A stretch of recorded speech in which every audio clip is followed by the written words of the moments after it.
chegando hoje no número 28, a 28ª entrevista aqui da sequência do Copa 3, Copa do nosso laboratório, da nossa pesquisa Copa do Paisagismo, e com o Gilberto Teófilo, a gente tem o maior prazer de estar aqui. Obrigado por ter vindo, né? Prazer é meu. Né? Depois de vários percalços. E então, para começar a pergunta tradicional, qual é a sua formação e como é que você entrou na área do paisagismo? Como é que você começou a mexer com isso? Bom, eu fiz faculdade de administração de empresas, né? Aonde? No Mackenzie.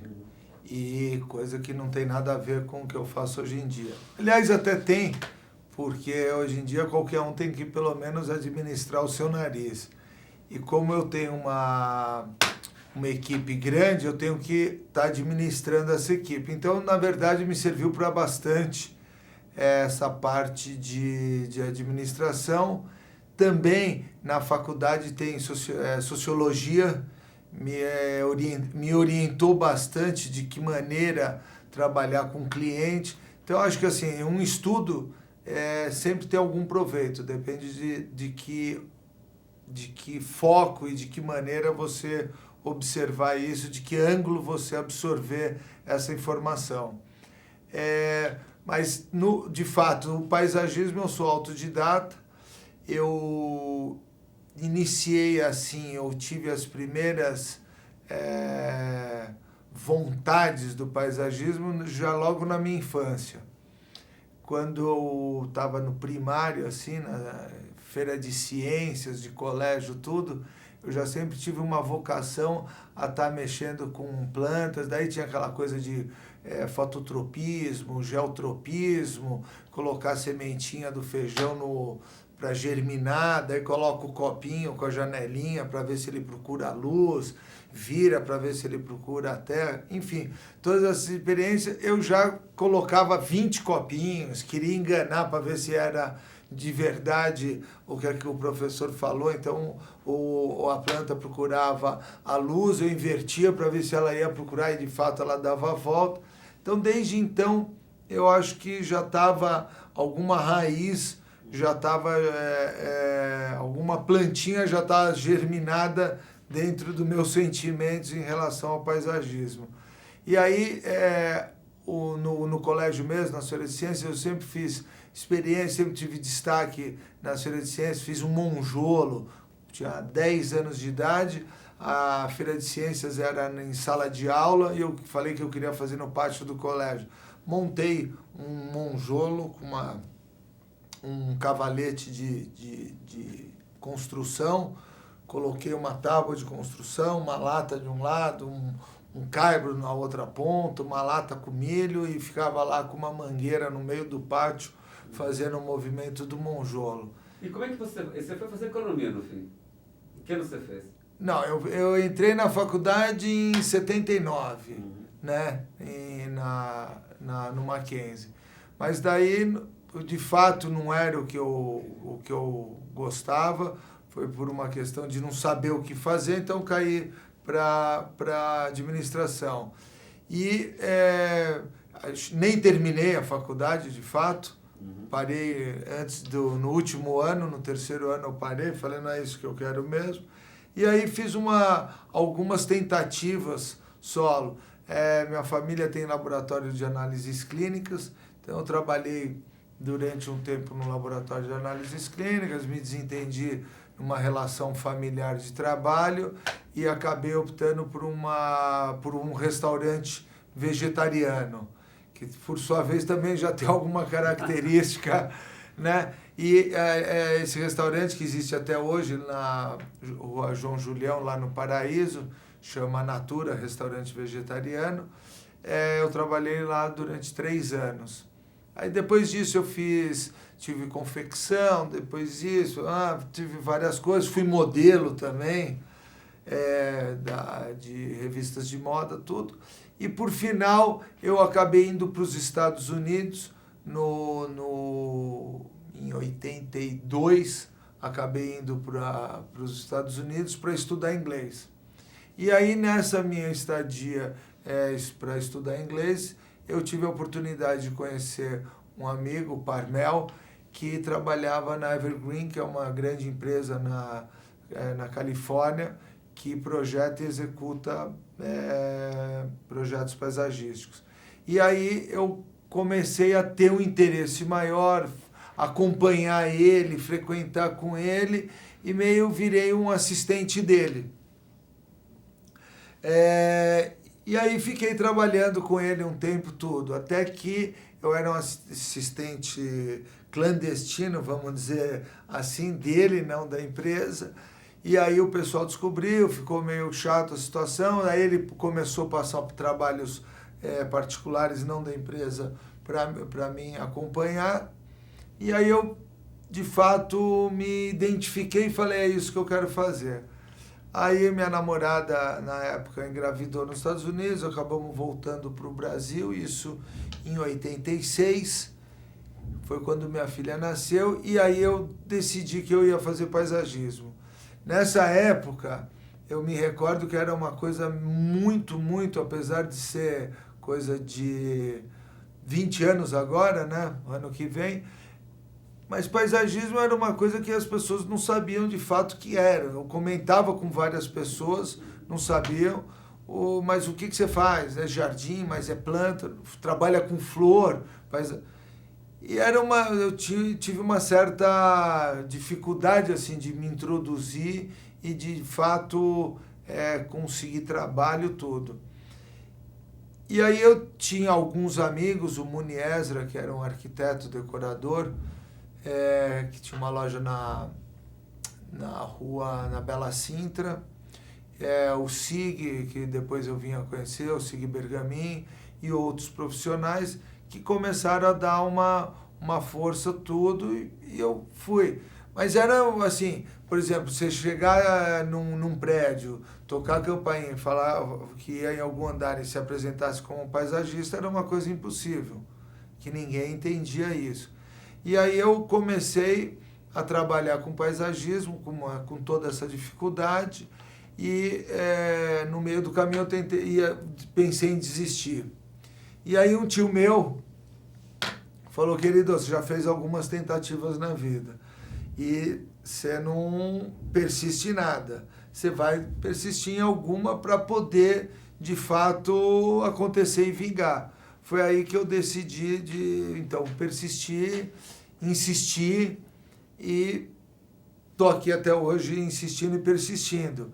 Mas hoje em dia, graças a Deus, o quadro é completamente diferente, o apelo ao paisagismo é muito acentuado na economia imobiliária, né? Talvez até maior do que a arquitetura em si, porque você pega um lançamento de um empreendimento, você vê que toda a publicidade está voltada à área de lazer. Então, hoje em dia, de fato, de tudo aquilo que eu falei, hoje em dia o paisagismo tornou-se uma ferramenta de um valor super importante dentro do mercado imobiliário. Mas vamos voltar um pouquinho, antes de você avançar mais, vamos voltar um pouquinho lá para quando você estava na Califórnia. Que tipo de trabalho você fazia? Você só acompanhava manutenção? Ou seja, chegou a fazer projetos? Ou ajudava a fazer projetos? Acompanhava a obra? O que você fazia? Acompanhava a obra, executava e ajudava a fazer projetos. Mas com uma grande simplicidade dentro do processo, porque de fato eu não tinha conhecimento nenhum. Mas foi aí que eu comecei a ter o contato e me interessar muito.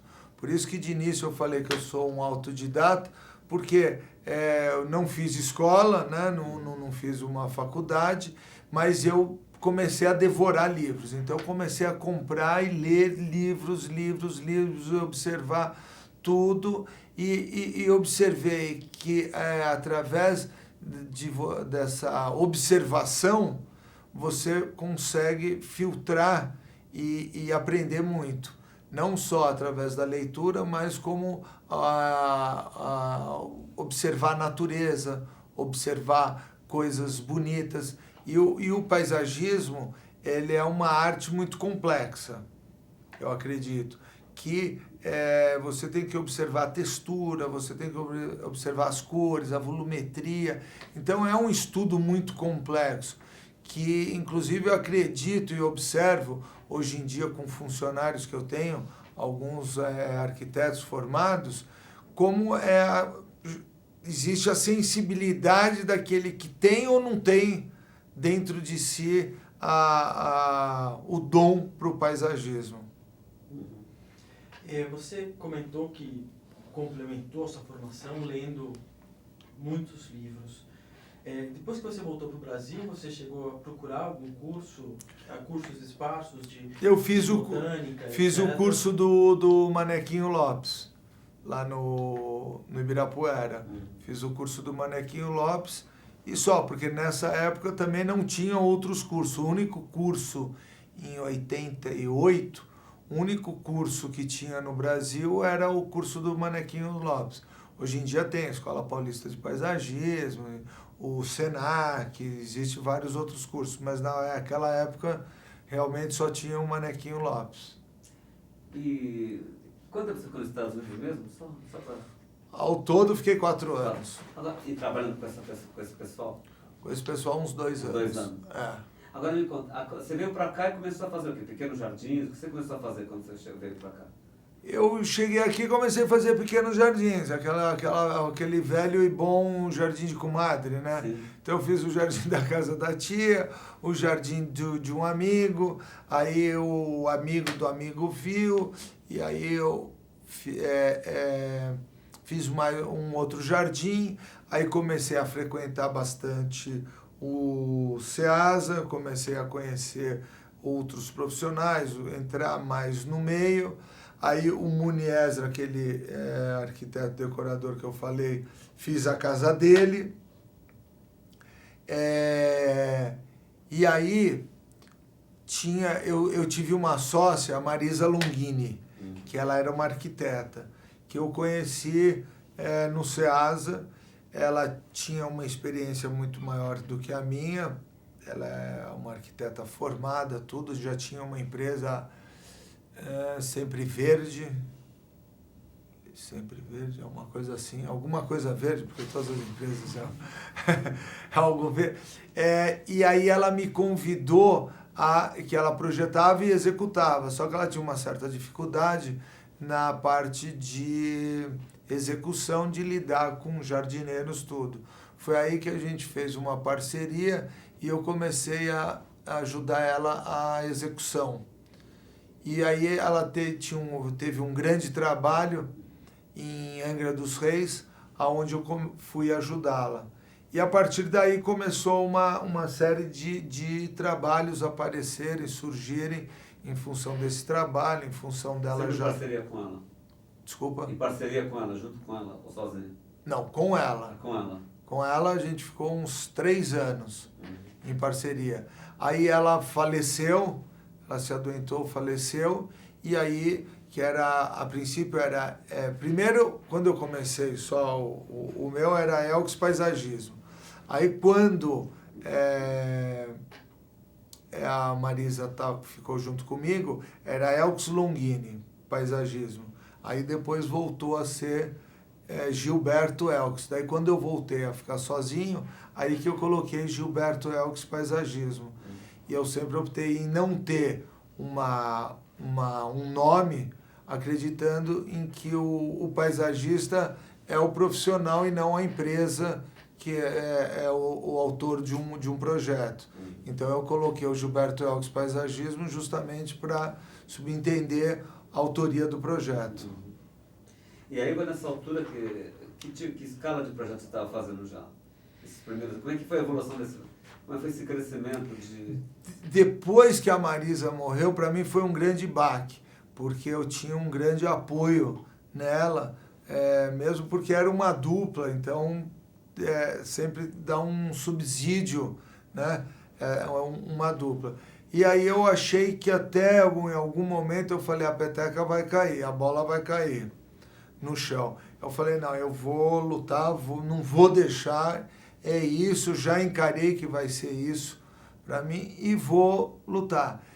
Nesse momento, o escritório já tinha, assim, alguns projetos, mas nós éramos em eu e 3 funcionários. E aí a coisa foi crescendo, fui tocando, eram projetos residenciais, praticamente, e fui tocando. Foi quando, em 1985... Você voltou? Hein? Não. Não. Ela já tinha falecido em 88 que você... Não, a Marisa faleceu acho que em 90. É. Não, 90 não, ela faleceu em 95. Sim. Então eu fiquei com ela uns 2 anos que eu fiquei sozinho. 88, 89, 90, uns 3 anos. Sim. Aí em 90 eu me associei com ela, 91, aí até 95 a gente ficou junto. Aí foi quando ela ficou doente, em 95, ela ficou doente, e nesse meio tempo, um amigo meu, Dado Comini, que hoje em dia é assistente do Gui Matos, do arquiteto, ele trabalhava com Sig Bergamin. Uhum. E aí o Dado falou que o Sig tinha passado a responsabilidade de Casa Cor para ele, que ele era o assistente de Casa Cor do Sig, e me convidou para fazer o espaço na Casa Cor com o Sig. Ele estava fazendo um terraço, o espaço do Sig era um terraço grego. Era um terraço e ele intitulou como um terraço grego.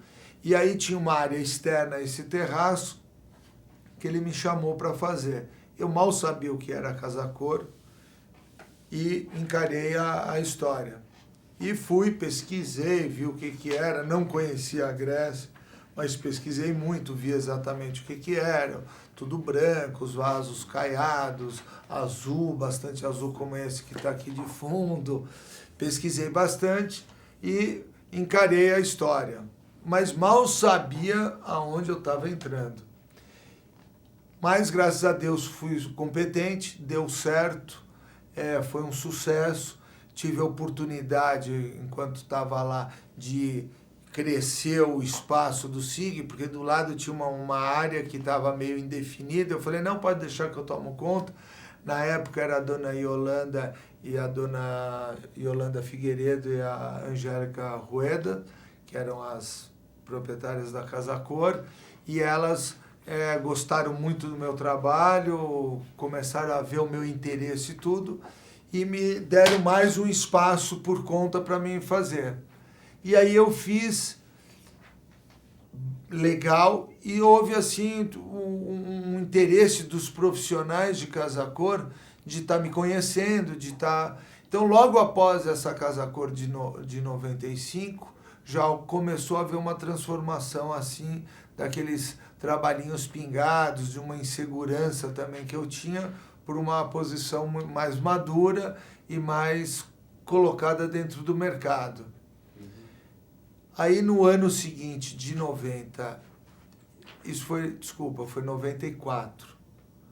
Em 95, a comissão da Casa Cor me chamou para fazer Casa Cor sozinho. Me deram um espaço que era o Jardim Suspenso, que era um jardim que saía da suíte do casal, que era do João Armentano, e saía para esse meu espaço, que inclusive era um espaço privilegiado, uma vez que saía do espaço do Armentano. Eu peguei, encarei aquilo e fui fazer. Porém, dessa vez eu não tinha SIG, não tinha nada, era eu comigo mesmo. Fiz bonito, foi legal, bacana tudo, mas aí eu aprendi o que era Casa Cor, o que significava apresentar um trabalho a um público e de que maneira eu poderia agregar um retorno a essa minha exposição na mídia, ao público, tudo isso. E aí foi em 96, que daí pela segunda vez participando de Casa Cor sozinho, eu peguei e inventei de colocar... Eu recebi um espaço onde tinha uma grande jardineira que fazia divisa do jardim entre a sala entre o living e a área externa. Existia uma grande jardineira cheia de terra. Eu peguei, esvaziei essa jardineira, tirei a terra, impermeabilizei ela inteirinha, era de uma pedra bonita, de um moledo. Eu peguei, tirei toda a terra, impermeabilizei ela todinha e falei, eu vou fazer um espelho d'água aqui dentro. Aí coloquei carpas e tive a brilhante ideia de trazer umas vitórias régias. E coloquei a vitória régia, uma planta que nem eu até então tinha visto. Mas comentando com um amigo meu, que era piloto na época da Transbrasil, ele falou que estava fazendo voos semanais para Manaus e teria condição de trazer a Vitória Régia. Na hora eu já, vamos nessa, é isso mesmo, tudo, e coloquei. E aí foi um grande marco, assim, do início da minha carreira e aonde que tudo começou a modificar, porque a imprensa deu assim um destaque enorme, foi capa de revista, saiu na Jornal Nacional, então toda a mídia eletrônica e impressa deu um super destaque. Então foi esse momento que Gilberto Elck surgiu dentro de um contexto firme dentro do contexto. E nesse período, até essa casa agora, você estava fazendo residência, basicamente? Residência. Fazendas também, não? Fazendas, já tinha feito fazendas. Residência, prédios, não? Prédios, não. Prédios, não. Só residência. Nesse momento que você começa a pegar coisas, você sente que, a partir desse momento de 96, que começa a pegar coisas maiores, outras casas? A partir de... Até então, eu tinha, assim, uma equipe, eram de 4 pessoas e eu. Eu tinha uma secretária e 3 assistentes. Um era um assistente de execução e 2 de projeto. E era essa equipe. Aí, nesse momento, eu tive que mudar, de contratar mais gente. Imediatamente, o espaço ficou pequeno. Aí, eu tive que mudar de escritório, um escritório maior. Contratei mais gente. E aí, o interesse foi, assim, natural. Não fui atrás, não bati na porta de nenhum profissional, de nenhum arquiteto, pedindo trabalho. Mas foi de uma maneira natural que os projetos, a solicitação de vários profissionais e mesmo de clientes particulares começou a surgir. Então foi aí que eu falei, agora senti na pele, falei, agora acabou a brincadeira, não tenho mais o que brincar, e comecei a encarar assim, seriamente, porque automaticamente se criou uma responsabilidade bem grande. Desses clientes que você começou a pegar nesse momento, quais trabalhos você elencaria como os mais significativos, ou você lembra melhor? Ou de maior peso. De maior peso, ou você tem um carinho especial, enfim? Teve algumas residências assim que nessa época eu fiz e que hoje em dia eu já estou refazendo esses jardins, mesmo porque na época a solicitação era assim um campinho de futebol dentro da área de paisagismo, tinha uma área de bate-bola. Hoje em dia já está se mudando, que o filho tinha 8 anos, hoje em dia tem 23 anos, já se passaram 15 anos. Aí, então, a solicitação é outra.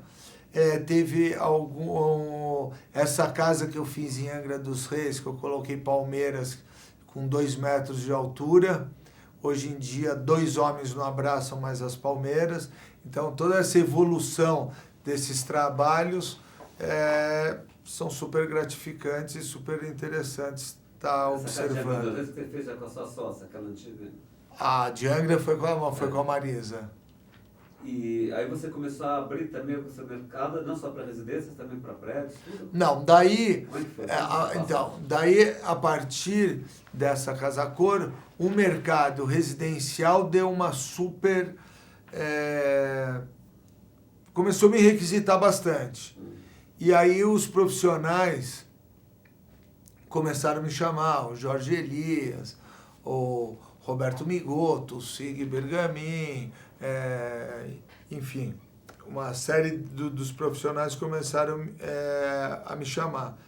E aí eu comecei a fazer, começou a crescer, o escritório cresceu, daí já tinham 10 funcionários ao invés de 4, daí foram para 12, aí 15, daí eu falei, paramos por aí, e apareceu a nova Casa Cor. Aí eu fiz de novo uma nova Casa Cor, um outro grande sucesso. E aí começou a fervilhar mais. E aí bastante as revistas especializadas começaram a publicar bastante coisa, e aí mais trabalhos surgiram. Foi aí, por volta de 98, assim, que algumas construtoras começaram a me procurar. Num primeiro ano, eu me recordo, eles não valorizavam e não queriam pagar projeto paisagístico. Nós não pagamos o projeto, isso vai dar um destaque para você, vai te dar uma visibilidade na mídia.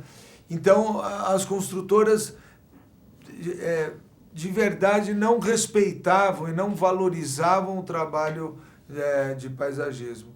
E aí, por umas 2 ou 3 vezes, eu deixei de fazer por conta disso.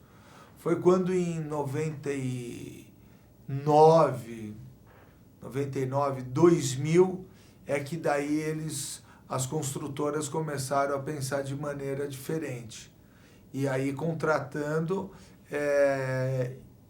acreditando que o paisagismo fosse agregar algum valor, acreditando no meu nome como um adjunto dentro do empreendimento. E aí, a partir de 2000, é que a coisa mudou. E aí que entrou o prédio de verdade. Que daí eu tive um momento de instabilidade no escritório, porque trabalhar para uma residência e um cliente é uma coisa, trabalhar para uma incorporadora, para onde não é um dono, não existe um dono, não existe um desejo, existe uma ideia, um conceito que vai ser entregue a um grupo de pessoas que vão morar ali, né? Então você tem que atender a acessos de deficiente, você tem que ter uma preocupação com crianças, você tem que ter preocupação com idosos. Então é um outro espectro completamente diferente. Então eu tive um período de adaptação que foi árduo, assim, posso te dizer, e aí há uma formação de equipe que eu formei. Então hoje em dia já existe um segmento dentro do escritório para edifícios, incorporadoras, e um segmento para residência. Você consegue manter os dois? Consigo manter os dois. E atualmente o perfil do seu cliente são focado basicamente em residências, essas equipes que você falou, residências e edifícios. Mas aí começou a diversificar hotéis também, condomínios, horizontais? Hoje em dia a gente tem o hotel que era um mercado que não existia no Brasil, né? Até pouco tempo atrás, a gente ia falar em hotel, existia o Otton, o Hilton, e acabou, né? Aí veio o Sheraton, o Mofarrege na Alameda Santos, e era isso. De anos para cá também, acredito de 5 anos para cá, que começou, não só no Brasil, mas como no mundo, os hotéis boutiques. Então tem o Hotel Unique, que a gente participou, tem o Hotel Emiliano, tem o conceito restaurante também, que todos os restaurantes também estão viabilizando e sempre deixando espaço para o verde. Os condomínios verticais, os prédios que a gente estava falando, mas hoje em dia a tendência dos condomínios horizontais é imensa. Então a gente pega a região lá do Morumbi, do Brooklyn, aquelas casas de 6 mil, 8 mil, 10 mil metros quadrados, que era uma residência, hoje em dia está abrindo o campo para ser 6, 7, 8 residências nesse mesmo espaço. Então, hoje em dia, o paisagismo abriu um leque gigante. Então, a gente tem lá no escritório condomínios verticais e horizontais, hotéis, restaurantes, residência em São Paulo, residência no campo, fazenda, São Paulo e fora de São Paulo. E se fala um pouco de fora de São Paulo, como é que começou lá? Aonde você está? Trabalhando aonde fora de São Paulo? Hoje em dia eu tenho bastante trabalho. Mato Grosso, Rio de Janeiro está fortíssimo. Mato Grosso aonde? Fazendas? Tudo? Fazenda. Rio de Janeiro? Rio de Janeiro na cidade, capital, e Angra bastante também. Na capital mais o que? Casas ou prédios? Prédios. Na Barra mesmo? Na Barra. Que agora Barra e São Conrado. São Conrado. Porque ali eles estão abrindo grandes empreendimentos. Até o Benê está fazendo também junto. Que a Cirela se associou com a RJZ. Que são a Cirela de São Paulo e a RJZ do Rio de Janeiro. E aí eles estão comprando áreas gigantes. Tem uma área lá de 1 milhão de metros quadrados que eles estão fazendo, que é um projeto para 10 anos. Que a princípio a gente está fazendo um banco de ideias. A gente tem 8 profissionais trabalhando em função de um banco de ideia para se formar ainda um conceito do que vai ser esse empreendimento. E são 6 arquitetos e 3 paisagistas. Tem o Chassel, o Benê e eu. O Chassel do Rio, eu e o Benê de São Paulo, trabalhando em cima desse projeto. Quer dizer, falar isso há 10 anos atrás era uma coisa que não existia, né? Então, mais uma vez, acredito bastante nessa valorização. E trabalhos fora do Brasil também que já aconteceram, em função dessa colocação na mídia, do Hotel Unique, que é um lugar público, me abriu o campo de estou trabalhando, fiz já um condomínio na Suíça, em Zurique, algumas residências na Flórida e agora uma ilha em Angola, Ilha do Mussulo. Então tem aí um campo também internacional se abrindo em função desses trabalhos de exposição.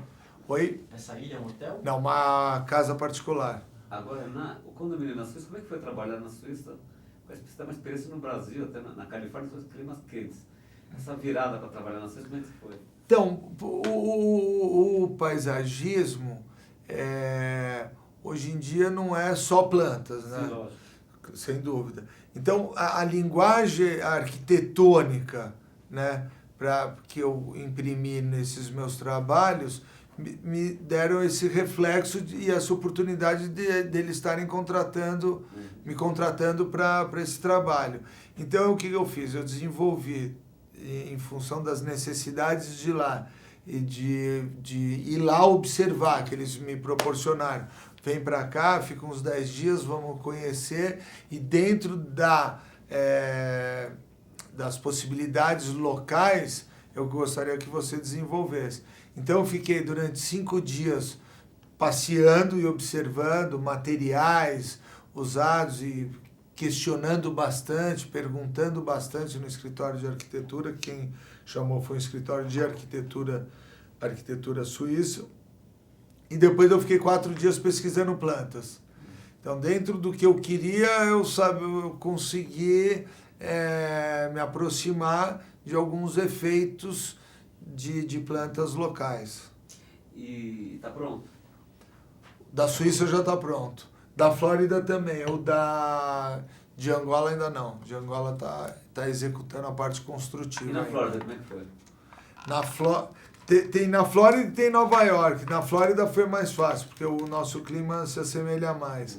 Mas nos Hamptons, que é o litoral lá de Nova York, foi mais difícil. Já está executado também, inclusive está aí no E qual é o computador. grau de exigência? O que esse pessoal pede para você? Quando você está fazendo Hamptons na Flórida, eles contrataram que você é um cara brasileiro que está fazendo alguma coisa que não é aquilo que eles estão fazendo lá. Por que eles te chamam? Eu acredito assim, que seja? a criatividade do brasileiro, eu acho que é muito grande. Em função de, assim, durante anos, da gente não ter acesso à importação, não sei, eu acredito, a música, tudo que tem de criatividade, de sensibilidade, eu acredito muito nessa criatividade, nessa sensibilidade do brasileiro. E tanto é que eles vieram aí, viram uma casa cor, foram no hotel Unique, foram no restaurante Kosushi e gostaram do meu trabalho. Eu agradeço. Como é que foi, Unique? Fala um pouco do hotel. O Hotel Unique foi um super desafio. Primeiro porque pelo próprio nome que foi sugerido, Hotel Unique. Então era um hotel único, né? Onde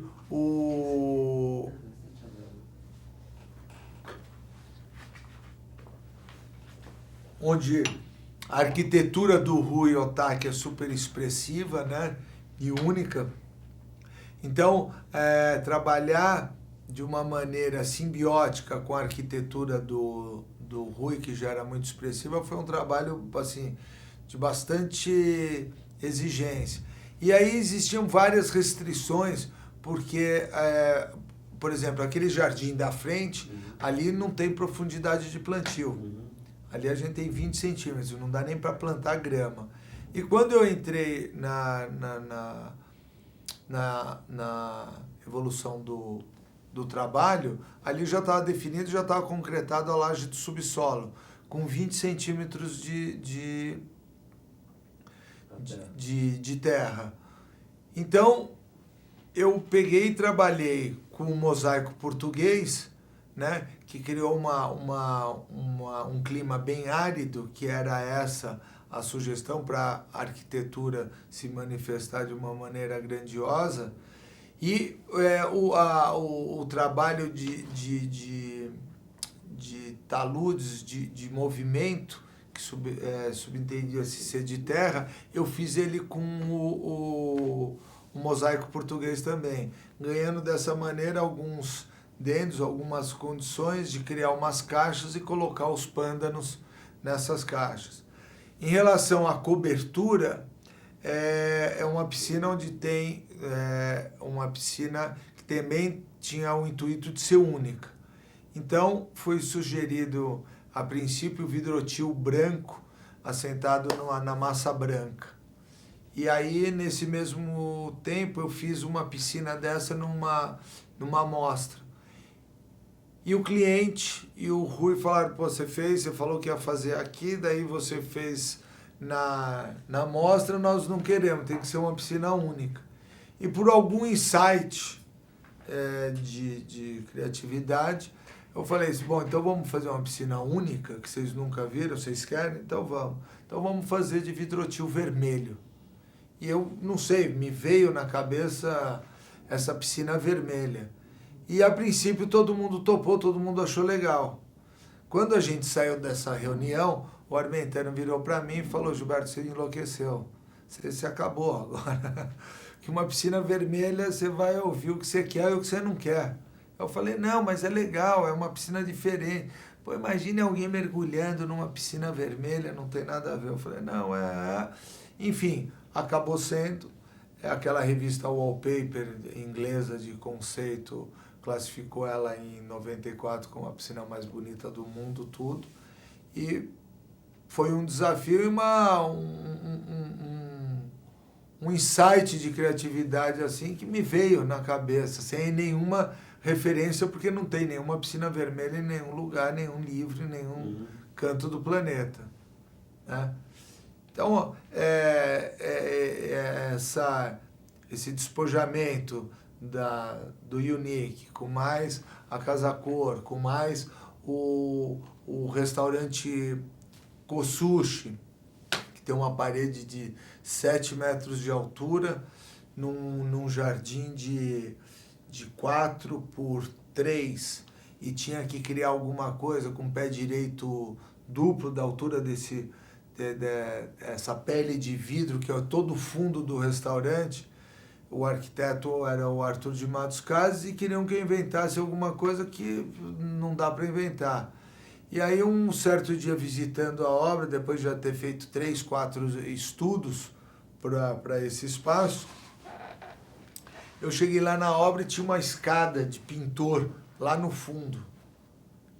E aí, na hora me deu, eu falei, se eu colocasse essa escada escorrendo água, fechasse os degraus dessa escada e colocasse água deslizando, entrando num espelho d'água, que fizesse o retorno, e aí eu botei isso no papel, todo mundo aprovou, tá feito lá, é um sucesso, todo mundo entra, chama uma atenção fortíssima tudo. Com isso, com esses trabalhos de impacto e aberto ao público, que é um restaurante, um hotel, Casa Cor, tudo, apareceram essas oportunidades, esses trabalhos no exterior. E na Barra, fala um pouquinho mais, além desse empreendimento que vocês estão fazendo, está com mais alguma coisa? Não, lá na Barra já tem um lançado agora, né, que é o Lanai, que é um empreendimento em frente à Praia do Pepino, que é um conceito de um empreendimento. O Pepino ali é a área da surfistada, né? Então foi feito um empreendimento totalmente dirigido ao cidadão que realmente curte a praia e usa a praia. Então tem um guarda-prancha, tem um chuveiro para quando ele sai da praia, tem um local para guardar o jet ski. Então é um empreendimento que já está visualizando o sujeito que vive na praia, o carioca que vive na praia. Tanto é que foi um sucesso de lançamento, venderam 75% no lançamento. Agora, conta uma coisa, a solicitação do mercado mesmo, no Rio de Janeiro, é diferente do de São Paulo, entre o pedido de um prédio, a solicitação de prédio para um prédio, ou condomínio em São Paulo, e no Rio de Janeiro, até o tipo de vegetação, eles te pedem alguma coisa ou dão liberdade de criação? Como é que você, ou você encara do outro jeito, como é que você faz? O carioca ele é mais despojado, ele é mais solto e existe o fato praia. Então, o que aqui em São Paulo é a piscina, tem piscina coberta, piscina descoberta, a raia, tudo, o carioca tem a praia. Então, o lazer do carioca não é tão exigente como o de São Paulo, que a gente não tem praia. Então, você pega um empreendimento que a gente acabou tá entregando agora. Fui fazer uma revisão essa semana. O Reserva, que é na Chácara Clabin, que são 15 mil metros de terreno, 3 torres, 400 apartamentos. 100% vendido. Sucesso de venda, metro quadrado alto, lá na Chácara Clabin. Por quê? O motivo pelo qual está vendido? Pelo térreo. Tem pista de skate, pista de bicicleta, Cooper, sauna seca, sauna úmida, casa de boneca, casa de Tarzan, orquidário, churrasqueira, piscina coberta, piscina descoberta, raia coberta. Quer dizer, é um clube. O paulista não tem praia. A praia dele hoje em dia é o térreo. Os conceitos mudaram muito em São Paulo e no mundo. Ou seja, em relação ao que né, essa mudança? Segurança. Então, o que eu antigamente, a minha infância que eu passei, que eu brincava de carrinho rolemã, estilingue, bolinha de gude na calçada, andava de bicicleta na rua, não era nem na calçada. Hoje em dia não dá nem para pensar de um filho andar de bicicleta, jogar bola na rua. Não tem nem mais os espaços que tinham antigamente, terreno baldio que virava campinho de futebol, empinar papagaio. Hoje em dia, você passa mês de junho, julho, em São Paulo você não vê pipa. Não existe. Por quê? Por motivo de segurança. Então, o que o paisagismo hoje em dia agrega muito aos empreendimentos é esse fato da segurança. Então, o condomínio tornou-se um clube, onde os pais sabem que a criança está ali dentro, com segurança, sabe com quem está andando. Ainda um corretor, esses dias, eu estava conversando com ele. Antigamente, quem comprava um apartamento era o homem. O homem chegava, via um bom negócio, ia lá, comprava, levava a mulher. Olha, amor, olha o que eu comprei, o apartamento, que lindo, maravilhoso. Passaram-se uns anos, década de 70, 80, quem comprava era a mulher. Porque eu quero a cozinha, porque eu quero o closet que antigamente não se tinha, era armário. Hoje em dia, depois com o boom da moda, de tudo isso, a mulher passou a ter uma colocação na compra muito subjetiva. Hoje em dia, quem compra uma coisa é a criança. Porque o pai compra, a mãe compra em função dos filhos, em função de segurança. E com o trânsito caótico, com a cidade em que a gente vive, que daí existe todo isso, um diferencial em relação ao Rio de Janeiro também, a qualidade de vida em São Paulo é extremamente estrangulada. Então, se você não criar condições de uma qualidade de vida dentro da sua residência, aí vem desde do condomínio como no residencial. Então, as pessoas hoje em dia criam e proporcionam o externo uma qualidade de vida. O homem contemporâneo ele está completamente consciente do quanto o paisagismo, o verde, é um antídoto contra o estresse. O barulhinho da água, colocar plantas frutíferas, plantas de cheiro, atrai pássaros. Então, o homem moderno, o homem contemporâneo, ele está consciente do quanto o paisagismo é benéfico à qualidade de vida. Então, todo esse processo, que eu fui para frente, para trás e tal, mas esse processo é muito consciente hoje em dia da qualidade de vida. E o programa desses edifícios que reúne, como você falou, Casa de Bonecas, Casa do Tarzan, às vezes até tem tantas atrações no jardim que a gente até fica um pouco confuso quando vai ver. Tem diversas atrações. Quem define isso? Quem solicita isso para você? É a incorporadora, é a empresa de vendas? Como eles obtêm dados para definir o que vai vender melhor?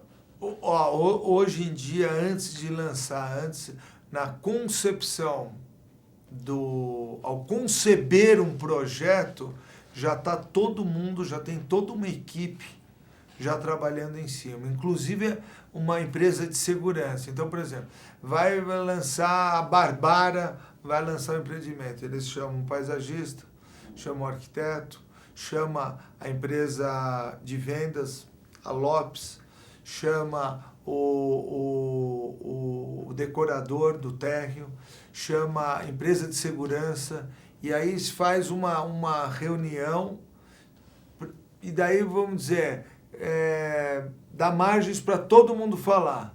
E aí existe um mediador que vai colocando, que geralmente quem está mediando e fazendo a maior coordenação disso são as empresas de vendas, que tem um termômetro, né, para que lado conduzir. Você já teve alguma experiência com empresas de vendas que você não concordou com uma solicitação? Já.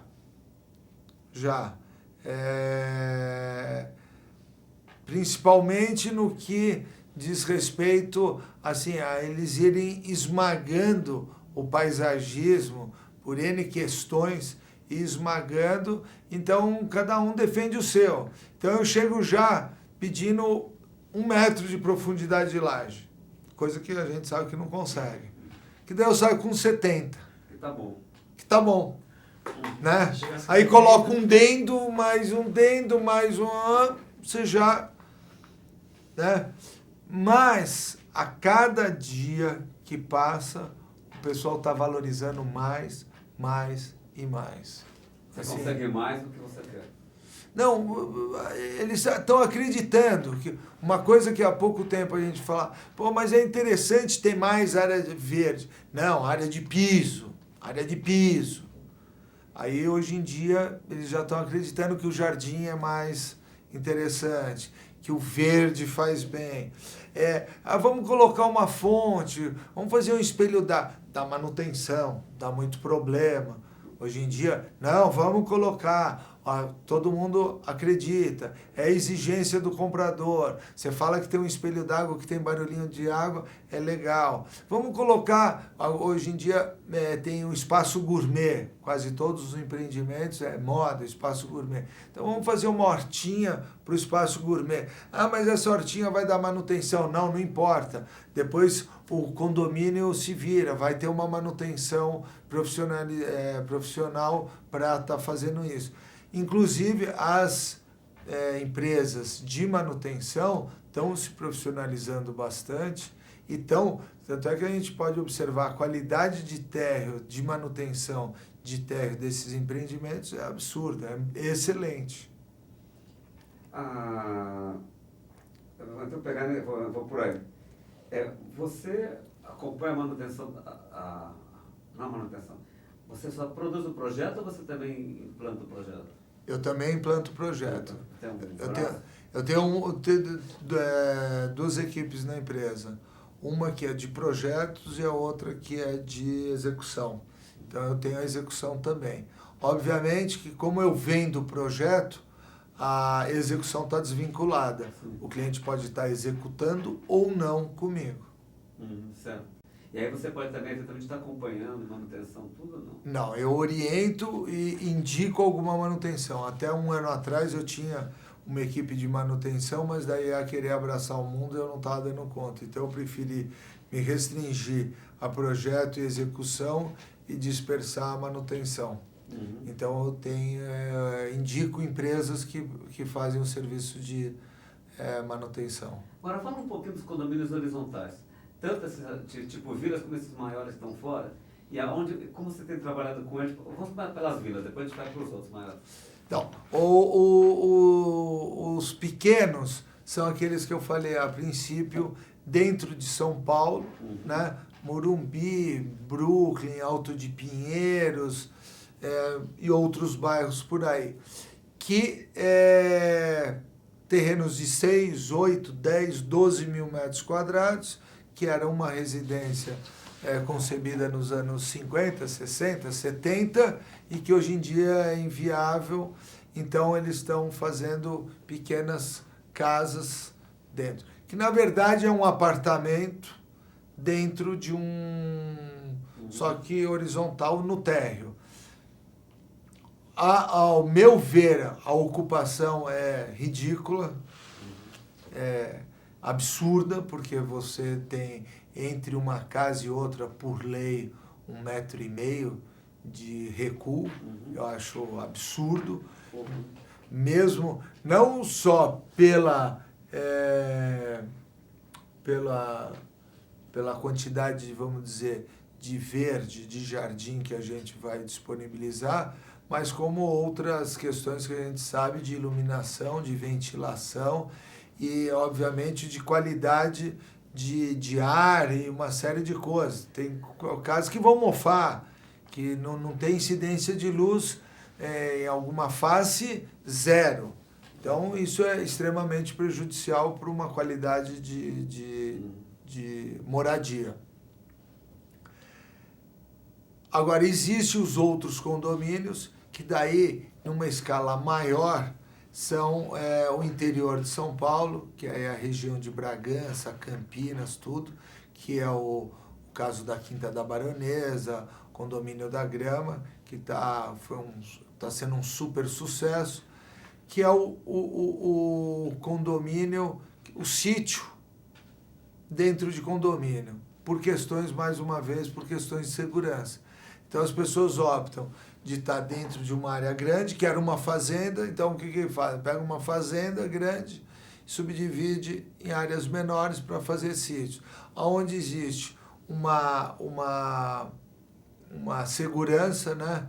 Existe um serviço de segurança eficaz, existe arruamento, existe sede da fazenda, desse condomínio, onde você tem uma piscina olímpica, onde tem o centro hípico, onde existe toda uma infraestrutura para estar trabalhando, que é muito interessante. E você consegue, nesses projetos maiores, manter áreas de vegetação nativa, trabalhar uma questão ambiental um pouco? Como é que tem sido a questão ambiental nesses projetos ou em outros que você está trabalhando? Isso evoluiu bastante, graças a Deus. Hoje, por exemplo, eu estava aqui numa casa Alto de Pinheiros, o cliente tinha um ipê, uma cerejeira e uma jabuticabeira. E ele falou assim: Gilberto, você pede para tirar tudo? Eu falei: eu? Como tira tudo? Você tira tudo? Eu falei: como eu tiro tudo? Você tem que entrar com uma licença. Então, a prefeitura e a fiscalização mudou muito, né? Dentro da cidade de São Paulo, graças a Deus, dá processo mesmo, embargam obra, não tem o CONDEFA, o DEPAV, estão em cima e não dão mole. Isso eu acho maravilhoso, porque era assim, derruba um flamboyant de 40 anos como se fosse nada e nada acontecia. Agora, no interior, nesses projetos assim, de condomínios, tudo, como é que é? Vocês conseguem segurar um pouco de vegetação nativa? O que é de vegetação nativa? Por exemplo, um exemplo, nessa Quinta da Baronesa, ali era uma fazenda de gado. Então, na verdade, é um pasto. Lógico. Não tinha nada. As áreas de mata nativa são áreas preservadas. Não foram loteadas e são intocáveis. Então, estão lá preservadas E você não consegue aumentar essas áreas? Aumentar um pouco as áreas? Não consegue. Tem várias áreas que são determinadas para reflorestamento. Então, tem várias áreas sendo reflorestadas dentro. Ou nativas. Até mesmo em Florianópolis, por exemplo, eu estou fazendo uma casa na beira da lagoa, na Lagoa da Conceição, onde todo o recuo por exigência de aprovação do empreendimento, da residência, só foi possível depois de terem implantado e feito toda uma faixa de recuo da água de mata nativa. Enquanto isso, eles não aprovaram e teve que executar antes de começar a casa. Como chama lá o órgão? Tem um órgão. De planejamento é IPUF. IPUF. O IPUF só permitiu, só liberou o alvará de construção após a preservação e a implantação de uma área degradada que já havia sido degradada. E você está começando a ampliar, então, não só fez algum no exterior, mas no Brasil também. Você está em Mato Grosso, Florianópolis, Rio de Janeiro, onde mais? Belém fez alguma coisa? Belém, Rio Grande do Sul. Sim. Aonde? Porto Alegre. Casa, prédio, o quê? Casa. Belo Horizonte, Minas Gerais. Casas também. Casas também, prédio. E qual a diferença do prédio entre Rio, São Paulo e Belo Horizonte? Vai? O que Belo Horizonte pede diferente ou é igual? Rio Belo Horizonte é mais similar a São Paulo. Rio é que é diferente. Porque eles têm praia, eles têm lazer. O lazer deles é gratuito, a praia está ali, é pública. Eles têm, né? E o São Paulo não tem. Porém, agora em outras áreas, como na Gleba F, na Barra, que é na parte de trás, ali próximo da lagoa, e ali a gente já está pensando de outra maneira, porque a gente tem que dar algo especial para quem vai morar longe da praia. Então daí já cai dentro do mesmo sentido de São Paulo. Gleba F ou Gleba F? Aquela que vem depois da Gleba. Tem a Gleba E. Sim. E agora a Gleba F. Já estão noticiando.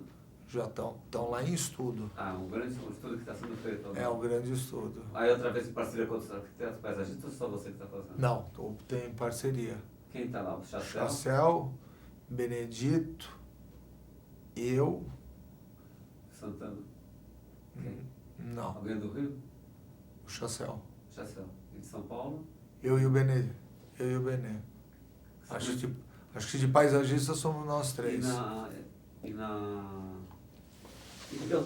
E outros lugares, praias, hotéis de praia, tudo também está fazendo? Condomínios de praia? Tudo? Lá para a região do norte, nordeste, tem bastante Você coisa tá fazendo? saindo. Eu tô com alguns estudos, nada ainda concretizado. Para que estados? Bahia, Bahia. Mais para o sul? Tudo? mais para o sul. Trancoso? Trancoso, na área lá de Trancoso. São E- condomínios ou resorts? Resorts. Eu tô com uma proposta, um para Bahia e outro para Fortaleza. O Benê fez um agora lá em Manaus, né? Sim. Foi sim. Tá bom. Então, vamos lá, continuar. Qual era a pergunta? Não, deixa eu perguntar para ele. Tem uma pergunta aqui que diz: tem algum tipo de projeto que você não fez ainda, que gostaria de fazer? E algum projeto que você fez e não que gostaria mais de fazer?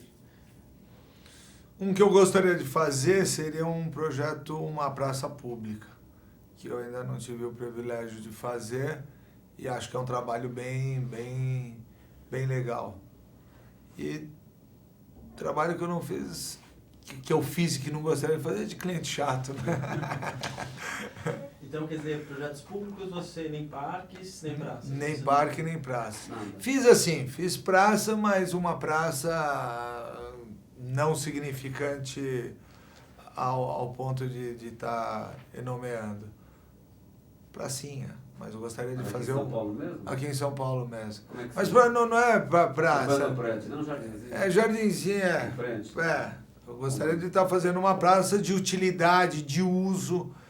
Fiz uma pracinha ornamental que complementava a esquina de Olha, alguma consegui. residência.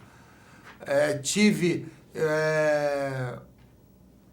uma experiência, vamos dizer, não desgostosa, uma experiência não negativa, broxante, de ter feito um projeto lá para o Parque da Água Branca, para Maria Lúcia Alckmin, sobre orientação e a pedido da Maria Lúcia Alckmin, eu desenvolvi um estudo de um projeto de revitalização do Parque da Água Branca. E aí, por questões de amigo da sociedade do bairro de Perdizes, o outro bababá, que não fazem nada, inviabilizam tudo, o projeto não teve andamento, está engavetado até hoje. Agora, conta o seguinte, você, mais uma insistente nos seus trabalhos, que eu não conheço demais seus trabalhos, mas já vi muita coisa. Você tem um certo modo de fazer dá pra ter, você me mostrou hoje que você tinha, o que eu já vi assim por aí, você tem um certo modo, tem uma coisa mais clean, vamos dizer, mais limpa de trabalhar, mas agora, não sei, mas como é que você se lida com os estilos que as pessoas pedem? Em São Paulo é muito comum. Faça um prédio, sei lá, eu quero um jardim romano, vai.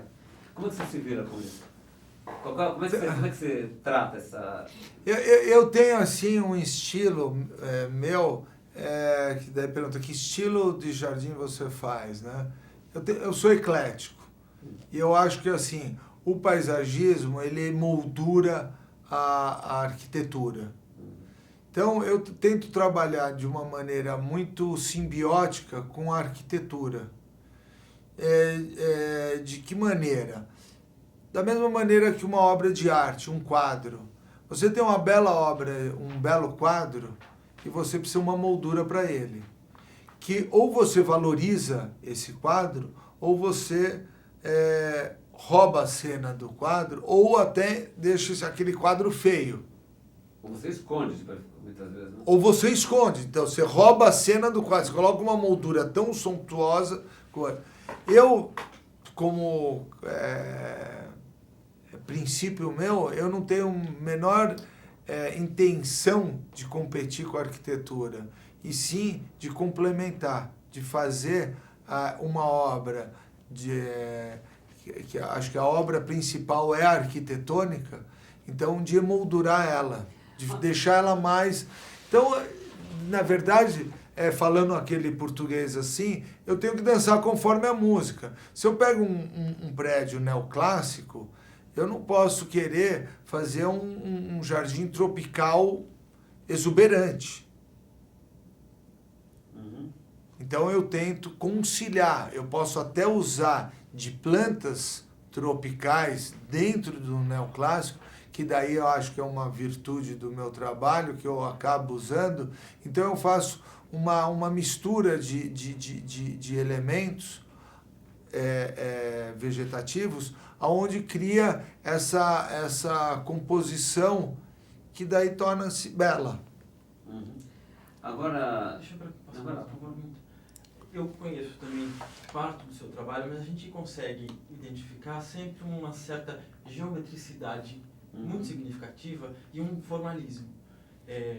Que acho que até de um jardim que veio para um prédio neoclássico eu não saberia dizer, mas do que eu vi do teu trabalho sempre é presente essa linguagem bastante geométrica e até muito competente com organizar linhas retas e curvas, né? Agora, isso veio da sua influência californiana? Não. Ou isso é uma coisa que você desenvolve sempre agora? Isso eu acho que é um lapso do meu cérebro. Não, falando sério. Porque se você olhar a minha mesa de trabalho, a minha em particular, é uma grande bagunça.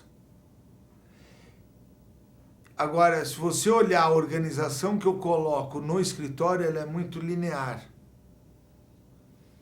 Eu adoraria ter uma mesa de trabalho limpa, que nem alguns escritórios, alguns profissionais que eu vou, vejo aquela mesa limpa, uma caneta, borracha, uma folha. Eu acho lindo para ver, mas eu não consigo ser. Mas eu acho que dessa maneira de eu ser, a hora que eu filtro, eu tenho um pensamento mais linear em função do que crio ao meu redor. Então é uma coisa meio natural. Agora, se eu faço só isso, eu não faço só isso. Eu faço outras coisas. Se você se perguntar se meu jardim é organizado dessa maneira, com essa geometria, tudo, não é. O da minha casa, né? Porque eu não consigo manter. Eu até tento a princípio e depois eu vou desvirtuando. Eu sou meio tralheiro. Agora, acredito que também o mercado, né, as exigências pedem que acaba sendo conduzido dessa maneira. E um outro detalhe, as publicações são muito feitas em cima desse meu lado. Mas existem vários outros trabalhos que não são publicados, que muitas vezes não interessa para a imprensa, não interessa ser publicado. O que interessa que você gostaria que fosse publicado? No fundo, aquilo que você gosta nunca foi publicado. Aquilo que você acha... Por exemplo, tem o jardim italiano, jardim ingleses, que também já foram publicados. Na verdade, já foram. Daí, que é mais marcante, marca mais essa uma linguagem que eu impus, nos meus trabalhos, acho que ela marca e deixa uma recordação mais acentuada para as pessoas. E é o que te pede em geral ou não? É o que mais pedem. Mais que alguma coisa de um estilo, de alguma coisa? Hoje em dia, os clientes me dão uma liberdade muito grande. Então eu começo a falar, não, Gilberto, eu falo, não, mas dá uma olhada aqui no book, né? Dá uma olhada nessas referências minhas, né? Começo a olhar, não, fico tranquilo, eu gostaria de te dar liberdade. Então, que isso também é meio ruim, porque te dá uma gama enorme para você depois ir para um lado e falar, não, mas pensando bem, eu quero aquele. Então, me dá um super trabalho. Então, quando surge isso, Aí eu falo, posso fazer um mix?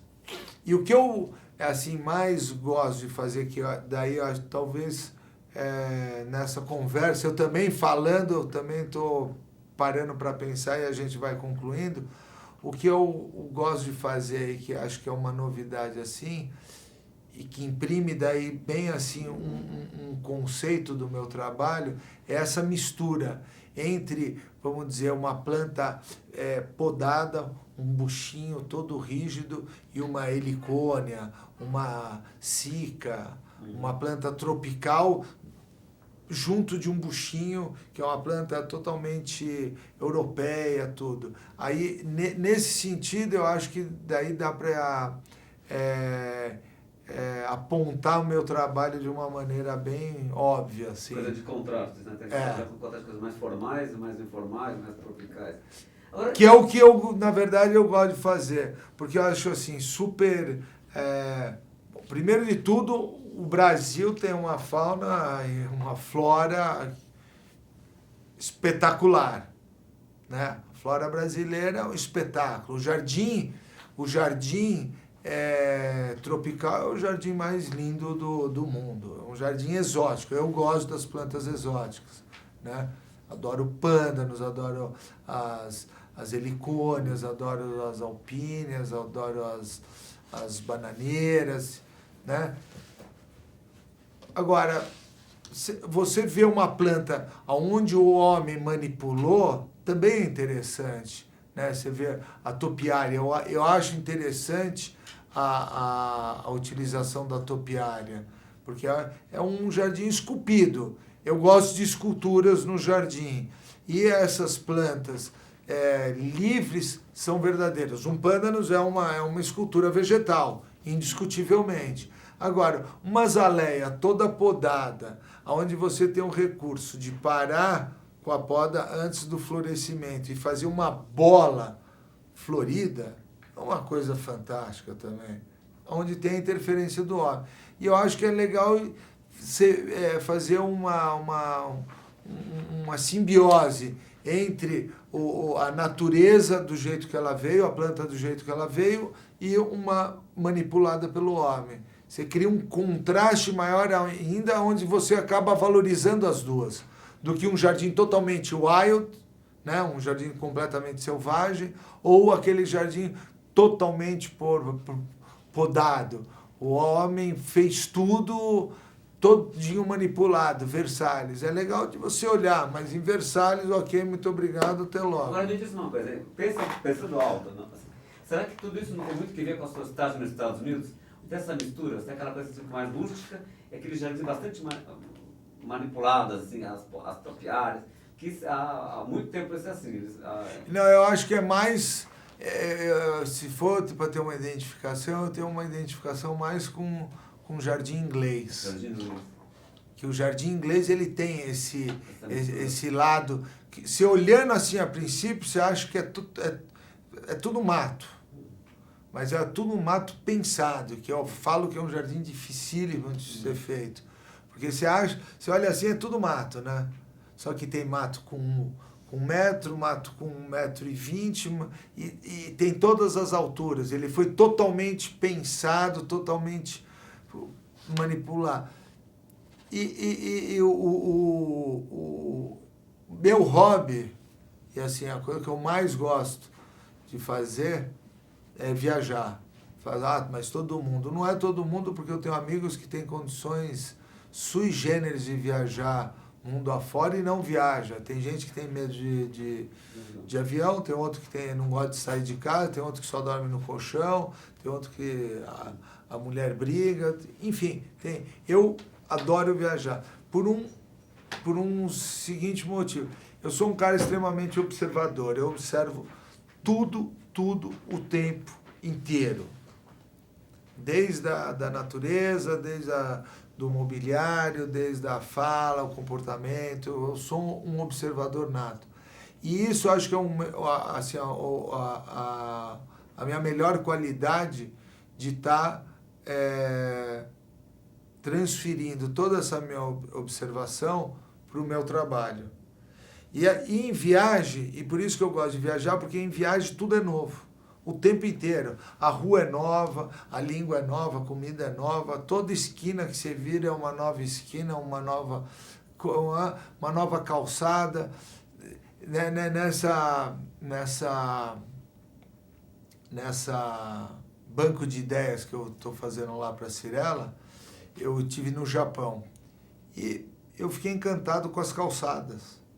Calçada, vários tipos de pavimentação e vários tipos de tampa, de Sim. boca de lobo, Uhum. tampas de ferro. E eu fotografei isso, várias. E aí criei o hábito, para todo lugar que eu vou, eu fotografo as tampas, os bueiros, né? E calçadas. E coloquei agora nesse banco de ideias as calçadas. Foi a coisa que mais fez sucesso. Os diferentes tipos de calçada. Que se a gente observar, e que agora aqui em São Paulo a gente está com o maior problema, que até parece que saiu a lei, agora não pode mais mosaico português, né? Vocês sabiam disso? Não pode, foi proibido mosaico português. Só pode o azulejo hidráulico, aquele que é a bandeira de São Paulo, ou aquele de bolinha, ou cimento varrido. Só isso, vassourado. Só pode esses dois. E já tá um pane aí entre, porque para você entrar com calçada de edifícios, tudo. Então eu fotografei uma série de calçadas e coloquei nesse banco de dados, que foi quantas pessoas viajam e não observam a calçada, que é uma coisa básica, elementar, mas eu fico observando, né? E observar a natureza, por exemplo, eu vou daqui para o Rio, eu fico o tempo inteiro ali na janela. E para mim a inspiração das formas orgânicas, que é completamente compreensível da onde Burle Marx tirou as formas orgânicas do trabalho dele, é uma observação da natureza. Se eu observar o percurso dos rios, te dão exatamente e claramente essa linguagem orgânica, né? Que, por sua vez, quando eu estive em Kyoto, que são os jardins milenares, já estão lá imprimidos as formas orgânicas de forma nítidas. Também quando eu achava que o Burle Marx é que tinha traduzido essas formas orgânicas no jardim, eu observei lá em Kyoto, que está de uma maneira muito mais dura, severa, e o Burle Marx colocou de uma maneira muito maior, exuberante, em áreas gigantes, que muitas vezes você só observa de uma vista aérea, né? E mesmo o movimento do aterro do Rio de Janeiro, que eu acho que aquilo é uma das maiores obras de arte do trabalho de Burle Marx. Outro dia eu estava no Rio, estava com o carro alugado, estava cedo, estava indo para o aeroporto, falei, não, dá mais tempo. Voltei umas 5 vezes no aterro ali do Rio, do Flamengo. Uma obra de arte aquilo. E ali é simplesmente uma leitura, né, da natureza, do nosso mestre, do grande paisagista que é o nosso amigo lá de cima, Deus. E essa pergunta é que, assim, você acaba de falar do Burle Marx, de certo modo, que você admira. Quais são as outras figuras que você lembra, que os paisagistas daqui, ou sei lá de onde, que sabe, você gosta de olhar os trabalhos? Você tem alguma preferência, existe alguma coisa que você faz, mas para o Burle Marx teria algum outro? O americano, o japonês, não importa. Tadao Ando, né, que é um arquiteto que trabalha bastante também com paisagismo. Nossa.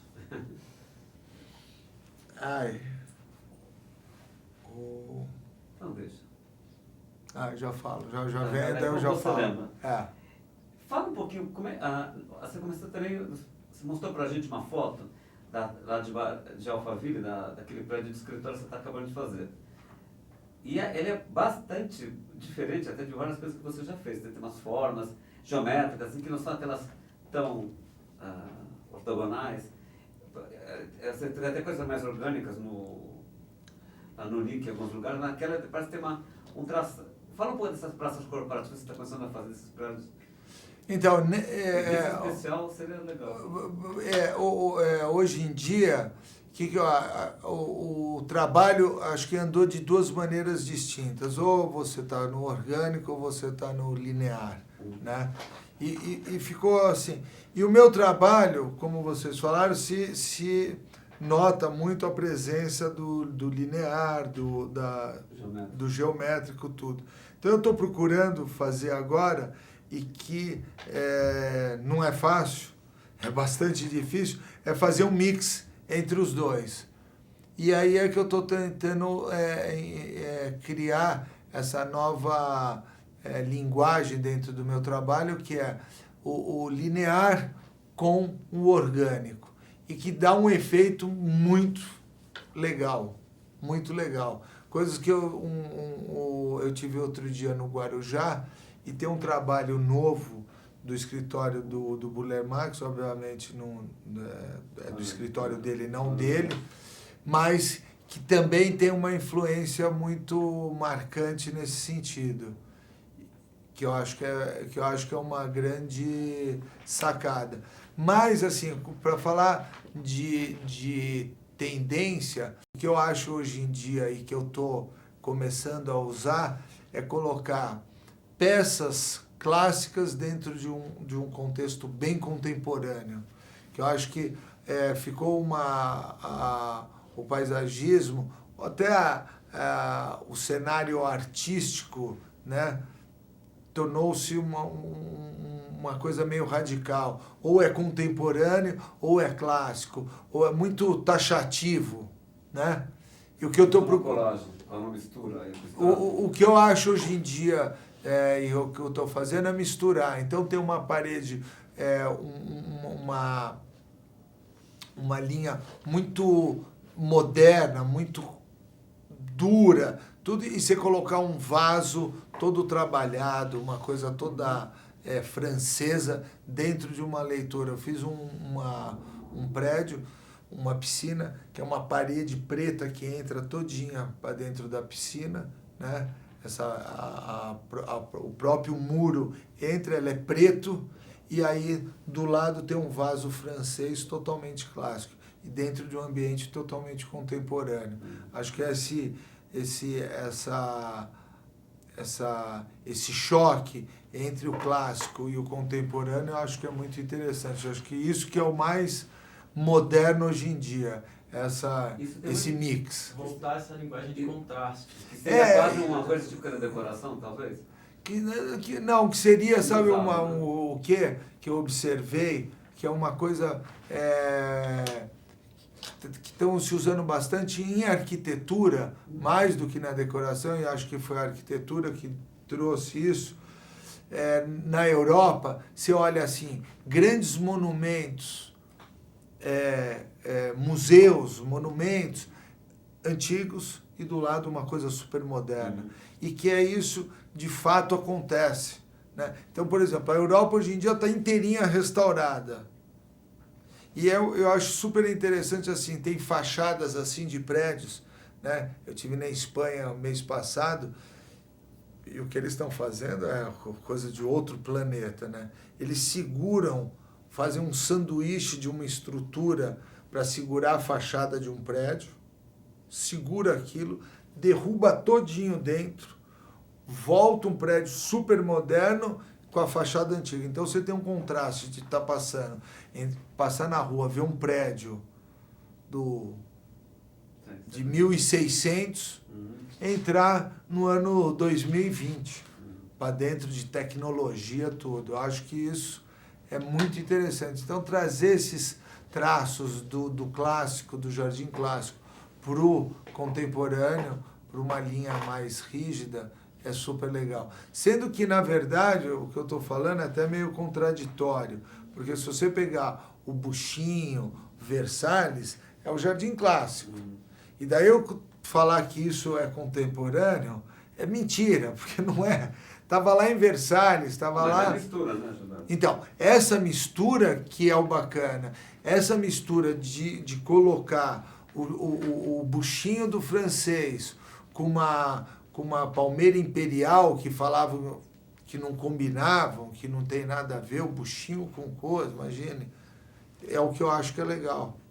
E daí é que marca uma presença do meu trabalho aí no cenário paisagístico. E como é que você estrutura o escritório para tudo isso?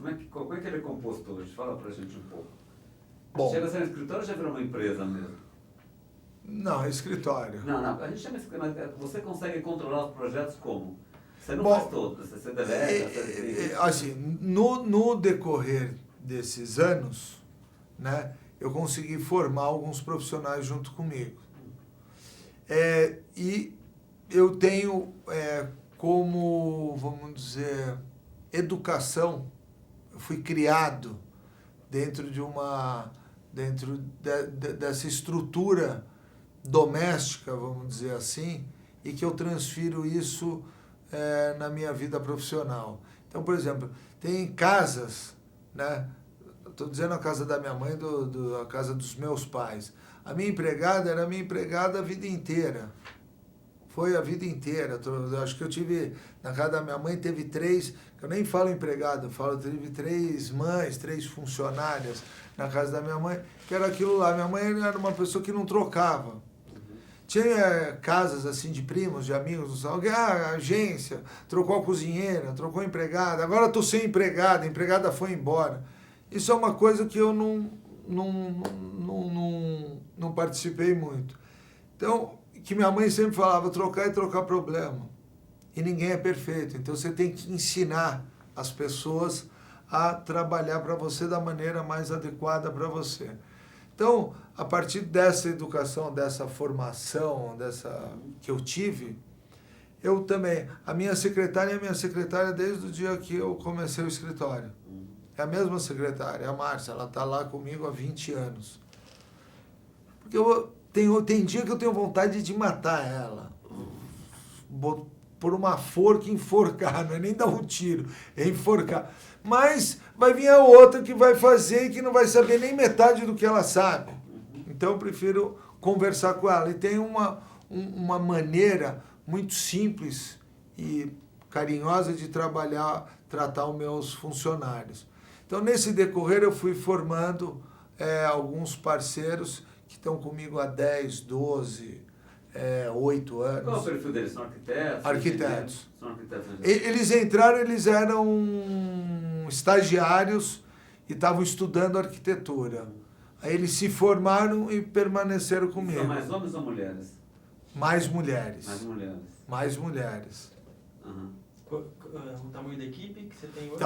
Então, primeiro eu vou falar de projetos. Então eu tenho 5 equipes de projeto. Então eu tenho 5 coordenadores que estão 5 assistentes meus. Uhum. Dos 5, cada um tem 3 assistentes. Então são 5 vezes 3, 15, mais os 5 são 20, né? De projeto. Uhum. Então o que eu faço? Para cada trabalho que eu tenho, eu nomeio um coordenador de equipe. Aquele coordenador vai trabalhar comigo e os assistentes dele vão dar o subsídio a ele. Então eu trato com ele. Então o que eu faço? Entra um projeto. Quem entrevista o cliente, quem fala sou eu. Esse serviço ninguém faz. Então, você veio no escritório, Gilberto, eu quero fazer... Então eu vou conversar com você, vou entender tudo, o que você quer, de que maneira, para que lado eu vou conduzir esse trabalho para que seja satisfatório a você, a sua família. Eu faço o jardim para o meu cliente, não faço o jardim para mim, não faço o jardim para a revista para ser fotografado, ou o jardim... Enfim, eu faço o jardim para o meu cliente. Os jardins são bem específicos e únicos.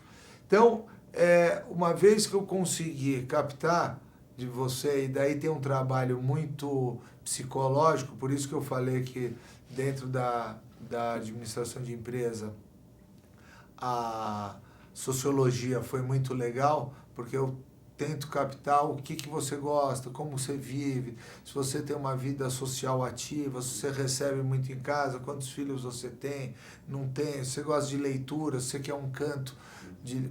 Enfim, cria um perfil seu e da sua família, aí eu já tenho isso muito claro para como direcionar. Aí eu rabisco e dou para o meu coordenador, vamos nessa.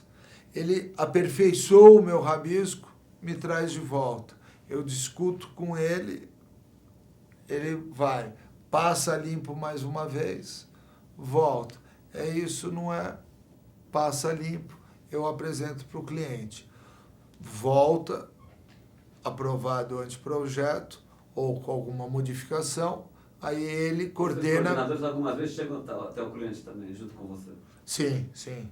Sim, porque daí já me facilita, né? Uhum. E hoje em dia eu tenho uma cumplicidade, já existe uma linguagem que não precisa nem ser falada, visual. Eu olho, já são anos de convivência, né? Então eu falo, é isso, aquilo, já tem uma cumplicidade de vários outros trabalhos, então a gente já sabe várias coisas que deu certo, várias que não deram certo, né? O cara quer uma jacuzzi, o cara que quer um furo, playground para criança, sem playground, caminho, não caminho. E você terceiriza também trabalhos ou fica todo no escritório, se desenvolve tudo lá? Tudo no escritório. Chega a padronizar detalhes, tudo assim, se é necessário, tudo já tem? Já tem. Do projeto executivo. O executivo já tem muita coisa. Já tem muita coisa, já é que Lógico, né? algumas coisas são repetitivas. Uhum. Você tem toda a equipe trabalhar com informatização, tudo. Como foi esse processo de informatização no escritório? Recente? Devagar, antigo? Não, foi assim? todo o processo de informatização, acho que aconteceu de um tempo para cá. Então foi todo mundo. A princípio o projeto executivo era manual, na Nanquim, tudo. Então a gente começou, muita gente não aceitou esse processo. Não quero isso. Não, computador comigo não. Eu mesmo, até pouco tempo atrás, falava que não queria nem e-mail. Hoje em dia o mundo deu o braço a torcer, não é quer ou não quer, ou você está inserido dentro desse contexto de informatização, ou você parou no tempo, esquece. Então, hoje em dia, o projeto executivo é 100% informatizado. O anteprojeto não, o anteprojeto é totalmente manual, a moda antiga, colorido, com nanquim, canetinha, 15 mil técnicas de pintura. Fica um trabalho muito legal e bem diferenciado do mercado, que é um diferencial bom para mim. Para apresentar para o cliente. Para apresentar, um valor. exatamente. E você costuma projetar o rabisco, aquele primeiro rabisco que você faz antes de passar para o coordenador, é na mão? Na mão. Sempre na mão? Rabiscos que só eu e eles entendemos.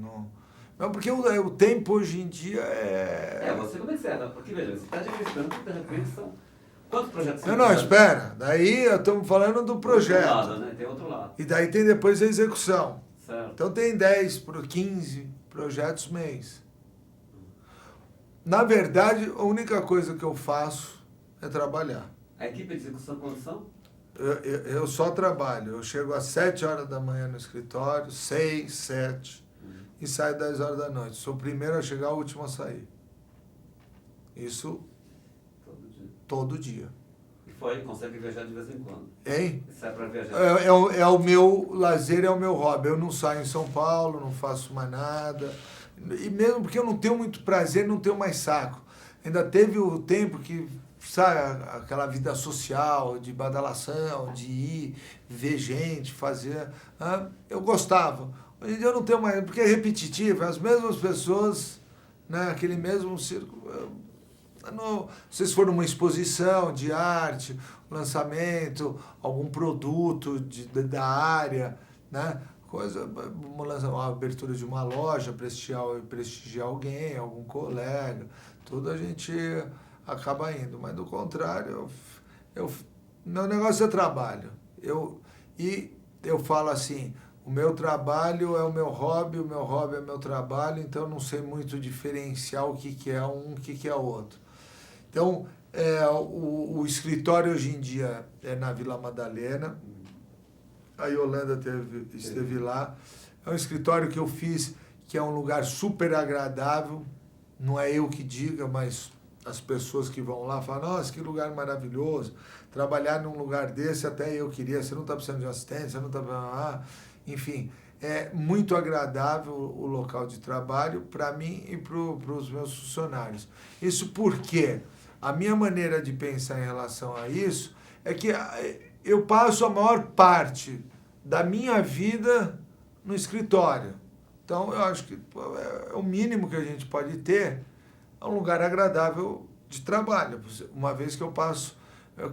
A minha casa é 6 minutos do escritório, porque eu não gosto de perder tempo no trânsito, coisa que muita gente não sabe calcular o quanto isso significa, mas eu fiz um cálculo, e se você perder 1 hora por dia para ir e 1 hora para voltar, só essas 2 horas diárias, no ano você perde 1 mês. Você tem 11 meses. Se você perder 1 hora para ir, 1 hora para voltar, teu ano se restringe em 11 meses. E aí, depois que eu fiz esse cálculo, eu falei... eu mudei de casa, fui a 6 minutos de casa para o trabalho todo. Então, voltando à nossa...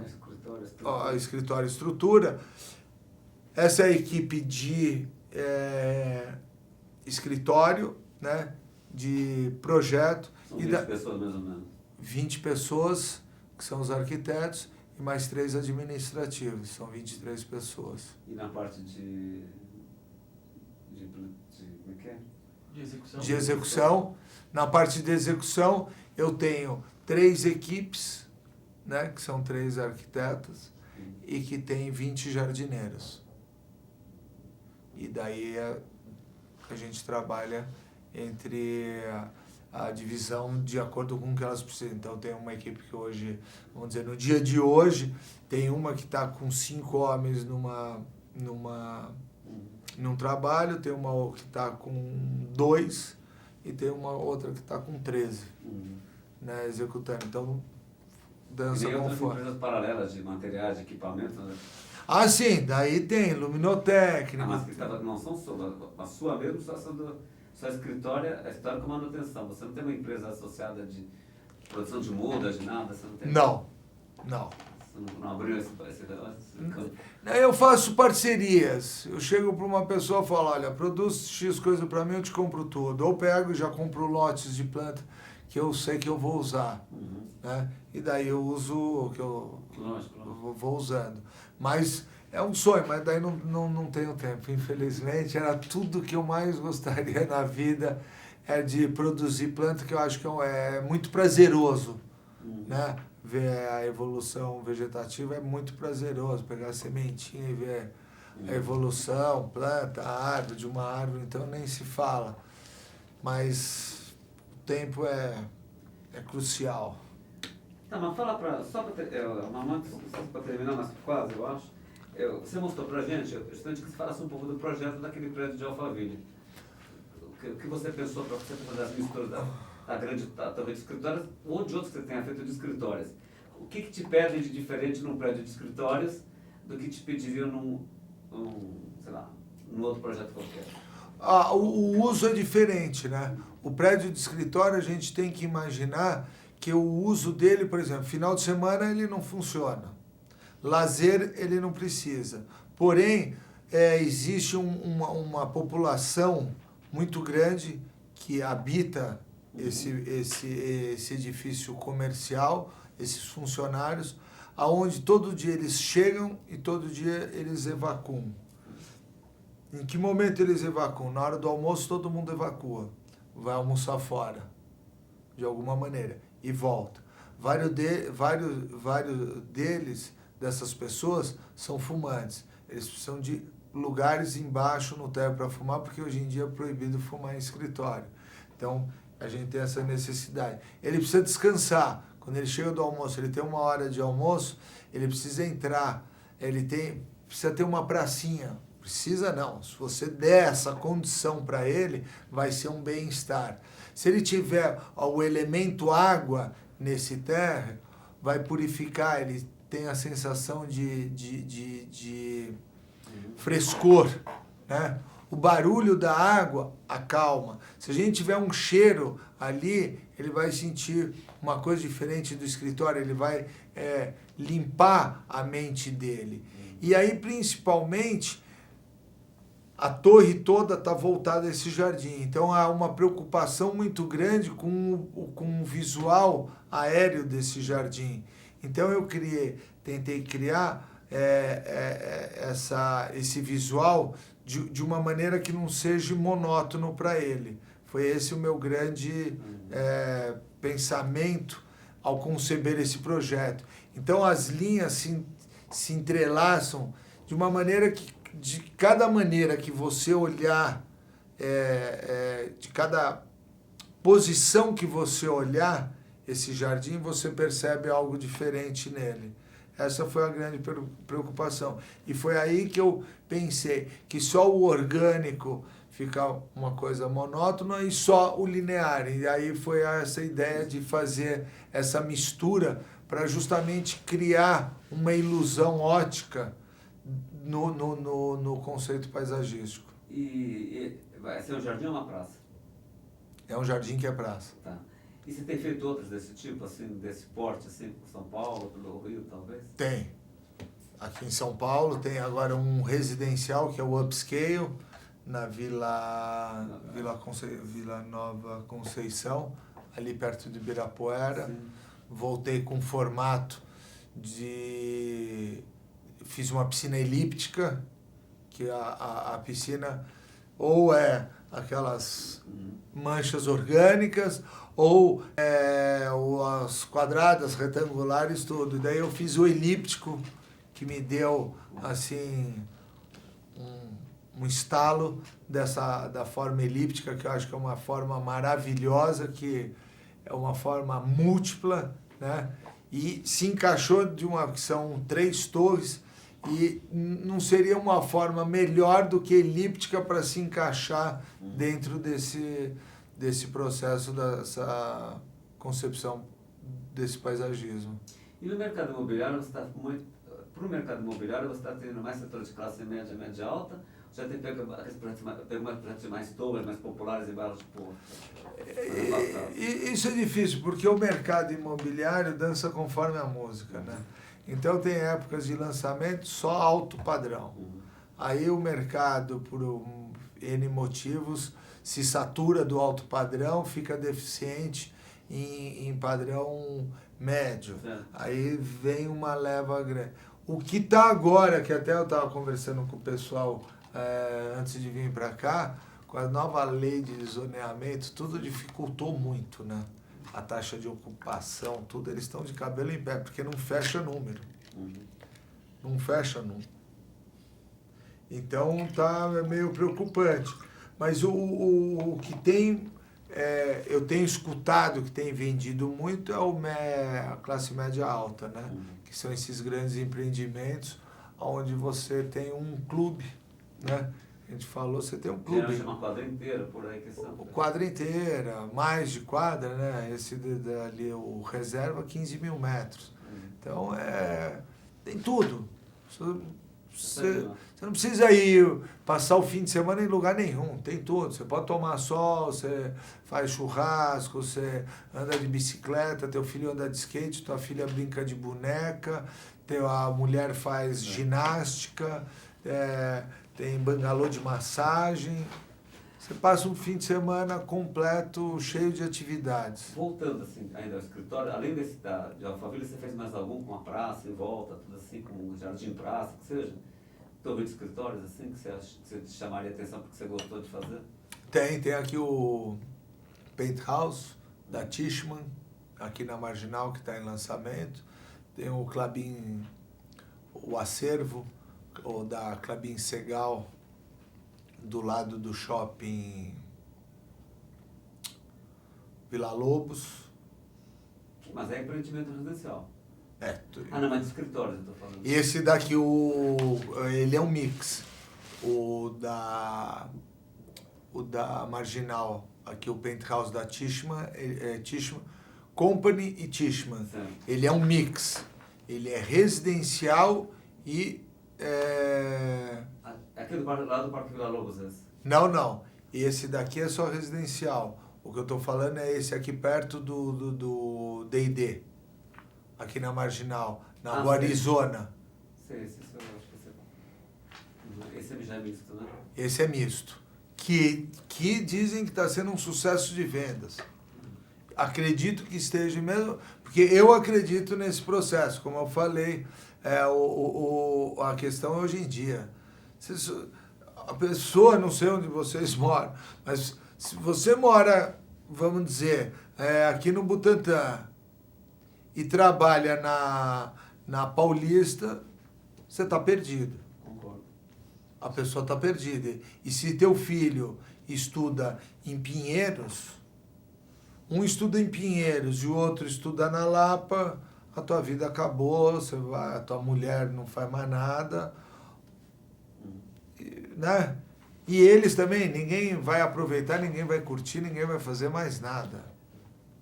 Eu acho que é um transtorno. Então, esses empreendimentos onde você consegue conceber uma área de lazer para o teu filho, um colégio próximo, teu escritório ali que você... Porque você entra às 8 no trabalho, você pode acordar às 7h30, tomar um café, Com certeza.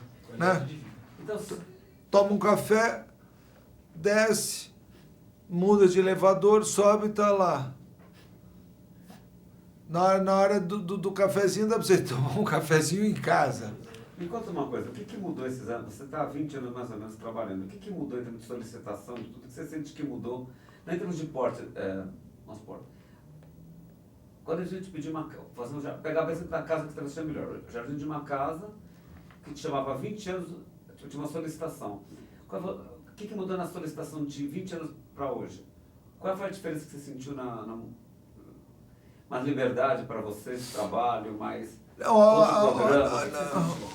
A grande diferença é a valorização que hoje em dia as pessoas dão para a área externa. As pessoas estão muito voltadas à área externa. Acho que assim, no decorrer, assim, na evolução dessas décadas, vamos dizer, na década de 60, 70, 80, 90, ano 2000. Então houve uma época, peace and love. Então era rebeldia, todo mundo voltado à rua, ao motel, paz e amor, né? Todo mundo era motel, amor livre, não tinha AIDS, todo mundo transava, saía pela rua, era aquela coisa desvairada. Nos anos 70, aquela coisa de boate, todo mundo era boate, todo mundo pro afora. As pessoas não tinham casa muito, sinto isso. Né? Nos anos 80 começou a geração shopping center, né? O Iguatemi foi... Um pouquinho antes, 74, que foi o primeiro shopping. Olha do que a gente está falando. 74, 30, 40 anos atrás, 30 e poucos anos atrás, o primeiro shopping do Brasil.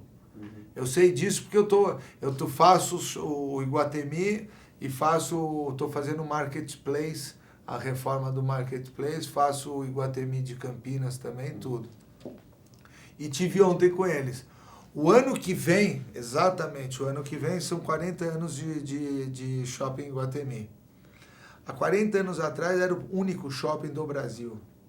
Olha o que a gente tem de shopping hoje em dia no Brasil.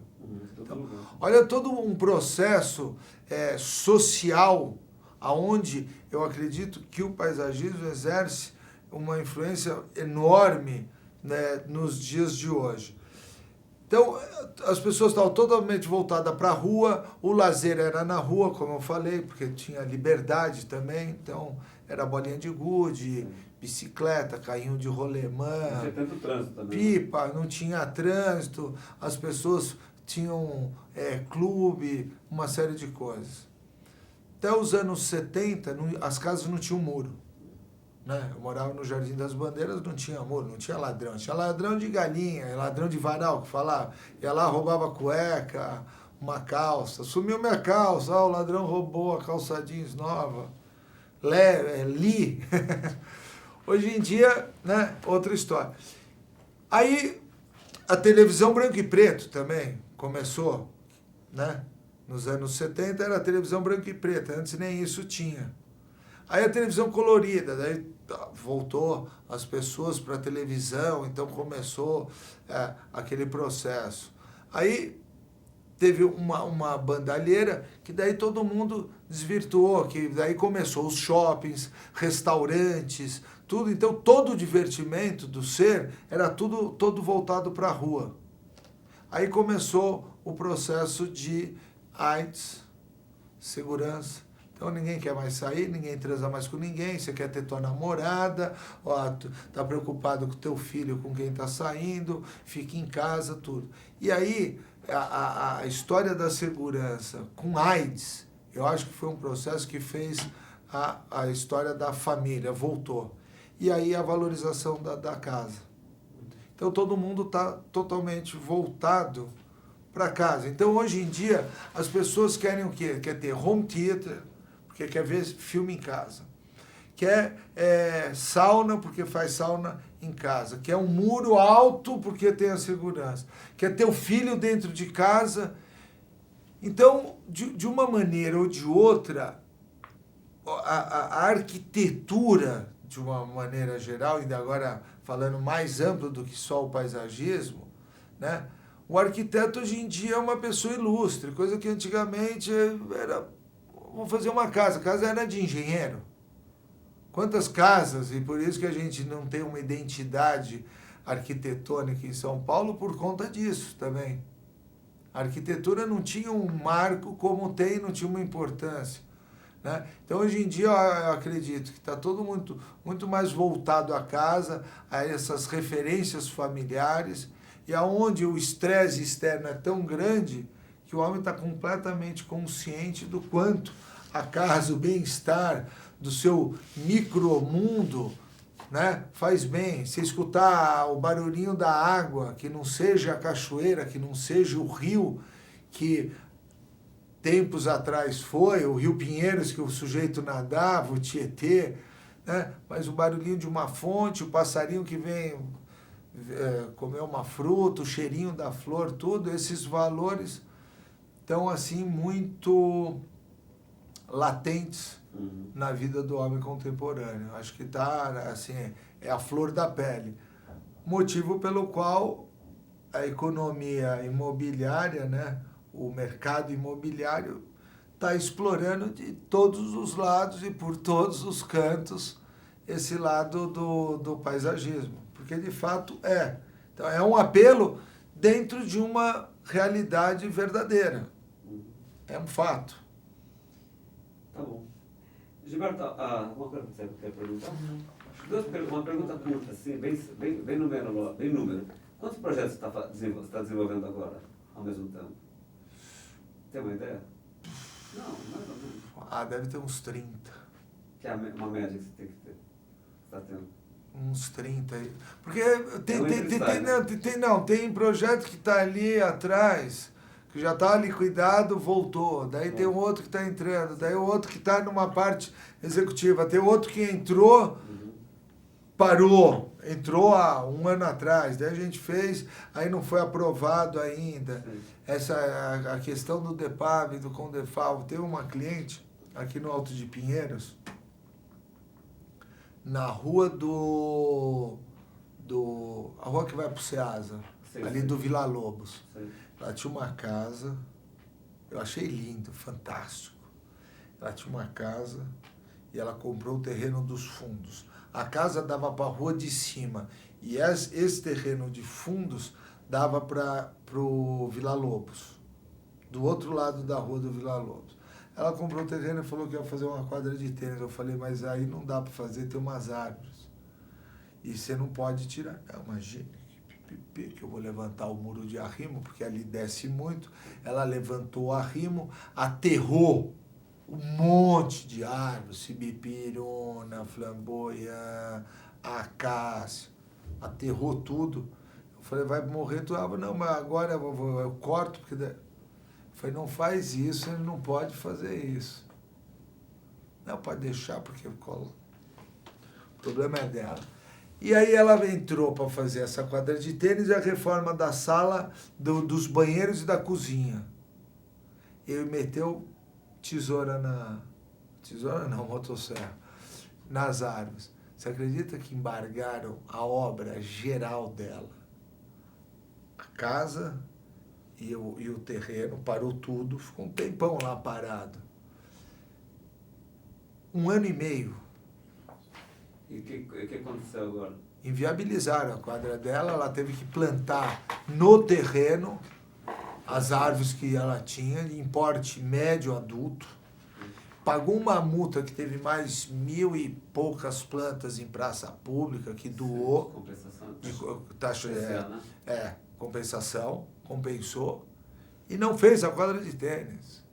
Não fez.